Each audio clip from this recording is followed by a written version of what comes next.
आपके पीछे चट्टान जैसा सुबोध सिंह खड़ा है, ठीक है, आपको मारने का मतलब तो बात नहीं देते। आपको सिर्फ ये बताना था कि आप नहीं इधर इग्नोर कीजिएगा तो आपके साथ कुछ भी हो सकता है, बस ये बताना था।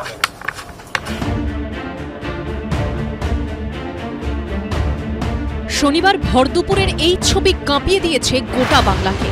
জনবহুল বিটি রোডে একেবারে ফিল্মি কায়দায় ব্যবসায়ীর গাড়ি ধাওয়া করে শুট আউটের ঘটনা ঘটে। আর রবিবার সেই ব্যবসায়ীর কাছেই এলো হুমকি ফোন।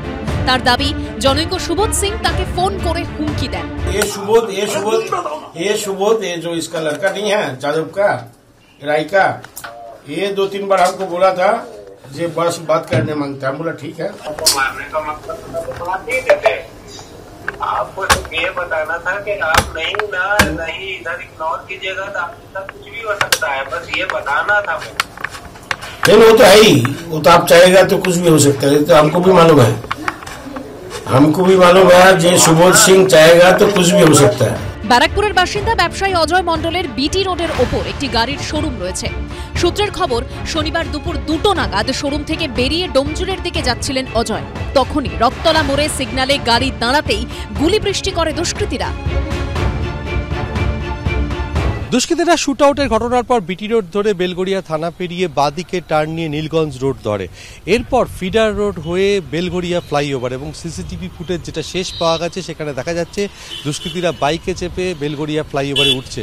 তারপর থেকে মনে করা হচ্ছে তারা কল্যাণী এক্সপ্রেসওয়ে ধরে এগিয়ে গেছে, কারণ যেহেতু কল্যাণী এক্সপ্রেসওয়েতে সংস্কারের কাজ চলছে, বহু জায়গায় সিসিটিভি নেই, আর সেইখানে সিসিটিভির নজরদারি এড়ানোর জন্যই তারা কল্যাণী এক্সপ্রেসওয়ে ধরে থাকতে পারে বলে প্রাথমিক তদন্তে অনুমান পুলিশের। 4-5 বার ফোন করেছিল বলেছিল না,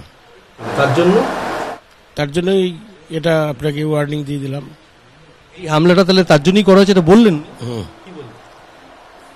ये आप फोन नहीं पकड़ता, हमसे बात नहीं करता बोल के सब करा दिया। हम आपको मारने का नहीं था, मारने का होता तो अब मार देता।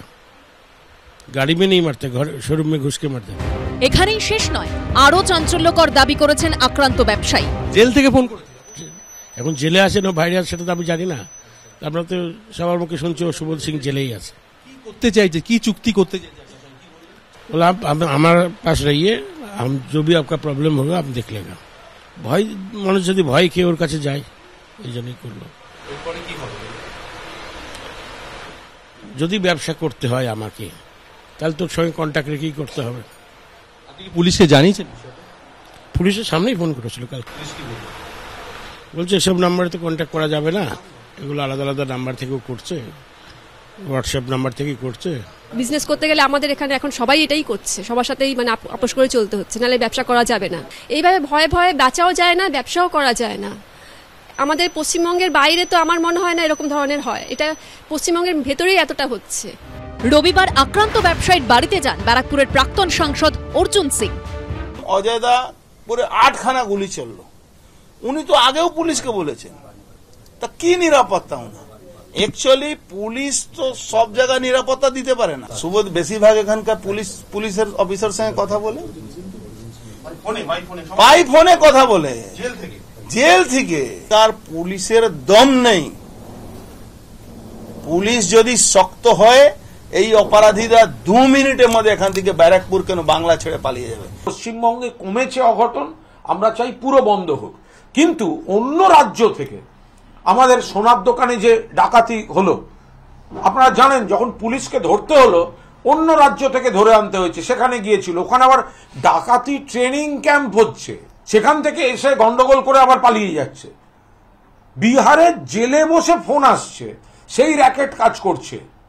অর্থাৎ পশ্চিমবঙ্গকে টার্গেট করে নানা ধরনের কুকীর্তি এরা চালাচ্ছে। আমাদের পুলিশ প্রশাসন দক্ষতার সঙ্গে সাহসের সঙ্গে এসবের মোকাবিলা করছে, তদন্ত করছে, দোষীদের চিহ্নিত করছে।